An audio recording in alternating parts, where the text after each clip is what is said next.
ഏതായാലും ഞാൻ കാരണം പ്രസന്നയുടെ കല്യാണം മുടങ്ങണ്ട. സ്വർണത്തെക്കാളും പണത്തെക്കാളും ഒക്കെ വലുതാണല്ലോ ഒരു പെൺകുട്ടിയുടെ ജീവിതം.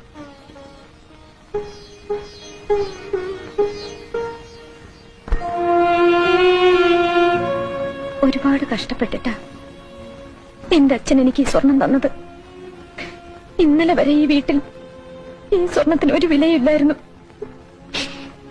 എന്റെ അച്ഛന്റെ പ്രയത്നം സ്വന്തം മക്കൾക്ക് ഉപകരിച്ചില്ലെങ്കിലും ഈ വീട്ടിലെ ഒരു കുട്ടിക്ക് മംഗല്യ ഭാഗ്യം ഉണ്ടായല്ലോ. എന്റെ അച്ഛന്റെ ആത്മാവിന് പുണ്യം കിട്ടും.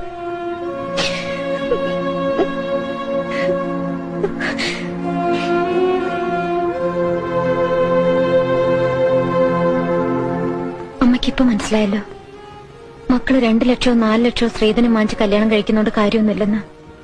വെട്ടിയിലിരിക്കുന്ന അട്ടിക്കണക്കിന് നോട്ടുകളേക്കാൾ ആവശ്യത്തിന് ഉപകരിക്കുന്ന നാണയങ്ങൾക്കാണ് അമ്മേ വില.